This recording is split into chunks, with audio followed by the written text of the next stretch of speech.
Olá, pessoal. Hoje nós vamos ler o capítulo 7, cujo título é A Unção para Ensinar.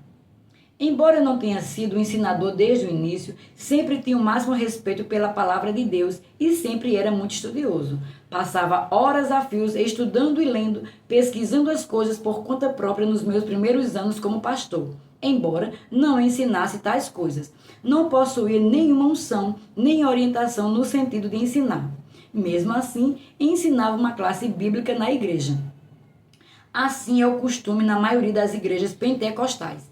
Às vezes, os membros das igrejas pentecostais do Evangelho Pleno criticam os membros das igrejas tradicionais pela sua formalidade e ritualismo.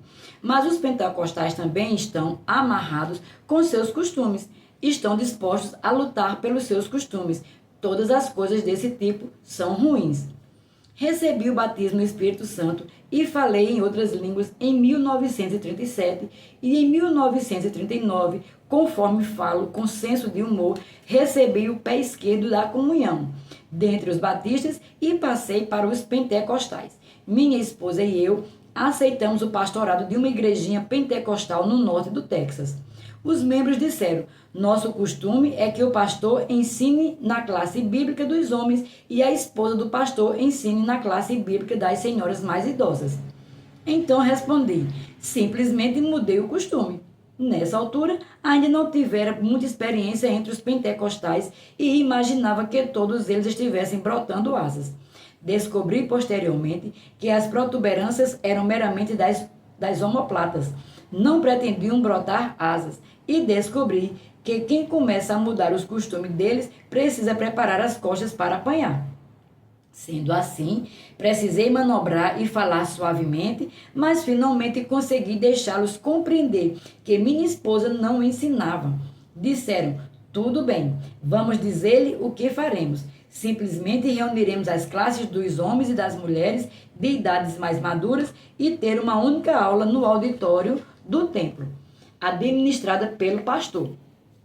Teria preferido fazer quase qualquer outra coisa, mas fiquei sendo professor dessa classe grande. Nunca ficava tão contente na vida como quando aquela classe se acabava todos os domingos de manhã. Largava a revista trimestral do professor e dizia: que alívio! Agora posso ficar despreocupado por mais uma semana.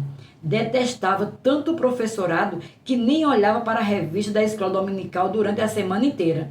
Às vezes, não pegava nela a não ser imediatamente antes da aula começar, na manhã do domingo seguinte. Consegui dar conta assim, porque tinha desenvolvido uma habilidade incomum, depois de nascer de novo, de conseguir ler alguma coisa uma só vez e nunca me esquecer dela. Não possuía aquele talento antes de nascer de novo, mas depois conseguia, com uma única leitura de algum capítulo do meu livro de história no colégio, repeti-lo palavra por palavra diante do professor. Foi porque aprendera a andar na vida de Deus. Fazer assim melhora a nossa mentalidade. Antes quase não conseguia decorar nada. Sendo assim, conseguia repetir com perfeição a lição do professor depois de uma única lida na revista. Aí dizia comigo mesmo: estou contente de ter acabado com essa parte. Agora posso voltar à pregação. E assim levantava uma tempestade com as minhas pregações, funcionando como um martelo pneumático, girando meus braços como um catavento. Abre parêntese. Achava que não estava pregando, a não ser que se fizesse assim. Fecha parêntese. Eu era pregador e amava sê-lo. Gostava mais de pregar do que me alimentar.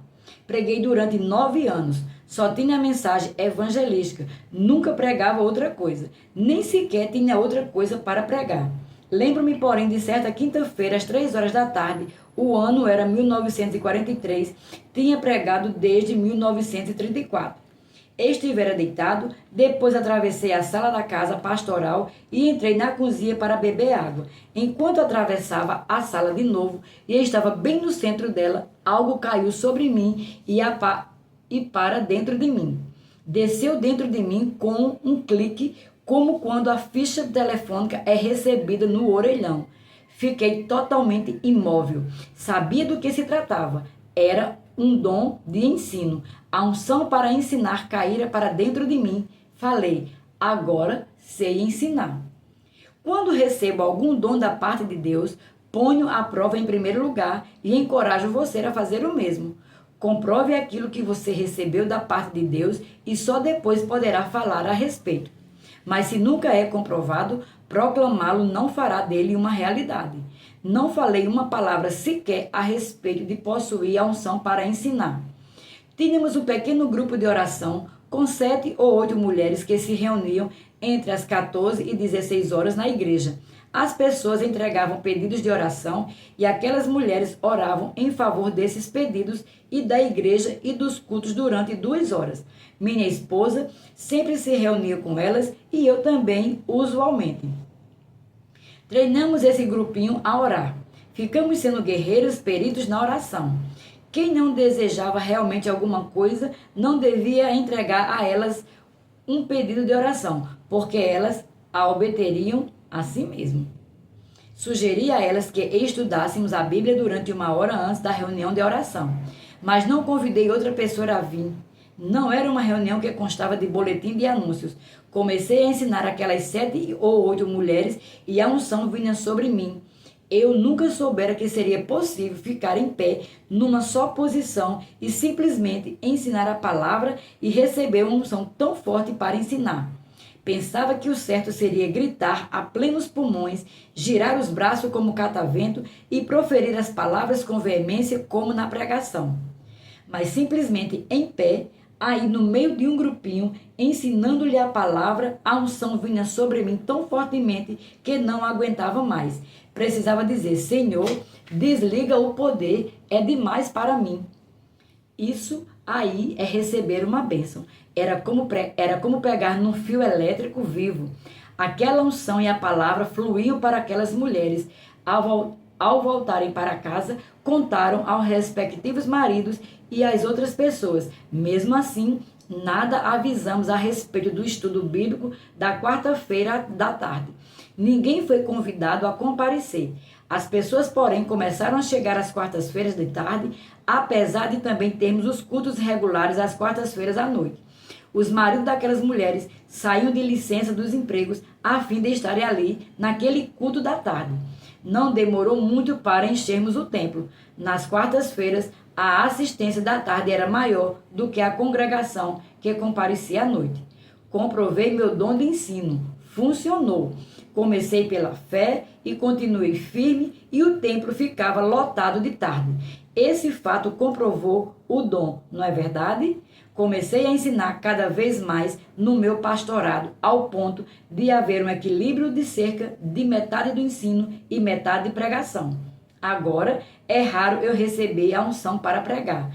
Graças a Deus por aquela unção para o ensino. É um pouco diferente, mas continua sendo o mesmo Espírito que nos unge para qualquer coisa que Ele nos chama para fazer.